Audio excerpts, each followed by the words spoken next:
విశాఖపై special focus పెట్టిన కూటమి సర్కార్ రానున్న రోజుల్లో విశాఖని ఐటీ హబ్గా మార్చేందుకు విశ్వ ప్రయత్నాలు చేస్తున్నట్లు మనకి అనిపిస్తుంది.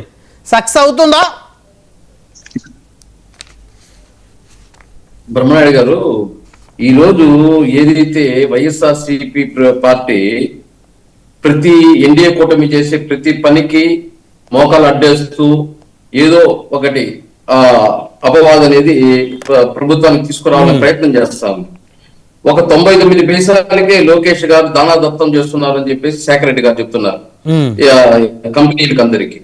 రాజశేఖర్ రెడ్డి గారి ఆశయాలు ఆశలతో పుట్టిన పార్టీ వైఎస్ఆర్సీపీ పార్టీ.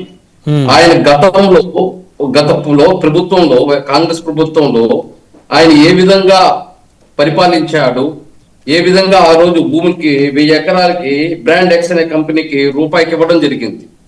మరి ఆ రోజు రాజశేఖర రెడ్డి గారు ఇచ్చినప్పుడు ఈ రోజు జగన్మోహన్ రెడ్డి గారు దీన్ని ఎలా వ్యతిరేకిస్తారు? ఈ రోజు రాజశేఖర రెడ్డి గారి ఆశలకి ఆశయాలకి మీ వైఎస్ఆర్సీపీ పార్టీ పుట్టింది.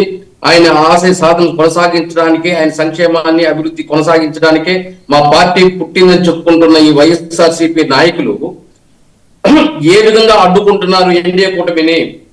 ఈ రోజు 99 పైసలు కంపెనీలకు ఇవ్వకూడదు, దానాదత్తం చేస్తున్నారు ప్రభుత్వ భూములు అని చెప్పి ఏ విధంగా వీళ్ళు విమర్శిస్తున్నారు. అదే విధంగా ఈ రోజు గూగుల్ డేటా సెంటర్ ని ఏదైతే అనౌన్స్ చేసి స్టార్ట్ చేస్తా ఉన్నారో లేదో ఎన్డీఏ కూటమి, టీవీ డిబేట్ లో ప్రతి ఒక్కరు వచ్చి అదేం డేటా సెంటర్, దానికి ఒక వాచ్మ్యాన్ ఉంటాడు, దానికే ఉద్యోగాలు వస్తాయి అని ప్రతి ఒక్కరు విమర్శించారు.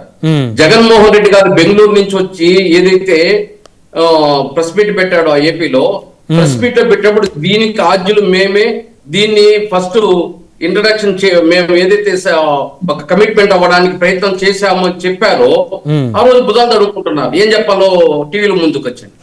అంటే ఈ రోజు జగన్మోహన్ రెడ్డి గారు దానికి ఆద్యం పోసాను, నేనే దాన్ని ఫస్ట్ ఏదైతే స్టార్ట్ చేయడానికి ప్రయత్నం చేశాము, ఆ తర్వాత ఈ అగ్రిమెంట్లు ఇవన్నీ జరిగాయి, ఇవన్నీ రావడం జరిగితే అంటే ప్యానలిస్టులకి అదే విధంగా పార్టీగా ఏదైతే టీవీ డిబేట్ లో మాట్లాడుతున్నారో పార్టీకి, అదే విధంగా జగన్మోహన్ రెడ్డి గారికి కమ్యూనికేషన్ బాగుంది, మైనస్ లో ఉంది. ఆ కమ్యూనికేషన్ లేకనే ఈ రోజు వైఎస్ఆర్సీపీ 11 సీట్లకు రావడం జరిగింది. మొన్న కారుమూరి వెంకటరెడ్డి చెప్తున్నాడు వైఎస్ఆర్సీపీ పార్టీ ఏదైతే 150 సీట్లు ఉందో అది 11 సీట్లకు వచ్చిన తర్వాత బోరుగడ్డ అనిల్ మా పార్టీ వాడు కాదు అని ఇప్పుడు చెప్తున్నాడు. అతని చర్చలో అసలు అనిల్ అనేటువంటి వ్యక్తి గురించి మన చర్చలో వద్దు. నేను చెప్పడం కమ్యూనికేషన్ లేకుండా సరిగా బోరుగడ్డ అనిలే కాదు, ఇలాంటి వాళ్ళు వైఎస్ఆర్సీపీలో ఎంతమంది ఎమ్మెల్యేలు మాట్లాడినారు అన్పార్లమెంట్ వార్డ్స్, ఎంతమంది పార్టీ నాయకులు టీవీ డిబేట్ లో వచ్చి మాట్లాడినారు అన్పార్లమెంట్ వార్డ్స్. ఆ రోజు ఖండించకుండా ఈ రోజు ఖండిస్తున్నారు. వీళ్ళు కమ్యూనికేషన్ లేకుండా పబ్లిక్ లో ఏదో ఒకటి మనం ఇష్యూ చేయాలి. ఈరోజు ఏదైతే గూగుల్ డేటా సెంటర్ గురించి కానీ దీని గురించి చెప్పాం, వైజాగ్ స్టీల్ ప్రైవేటీకరణ చేసేస్తున్నారు అంటారు.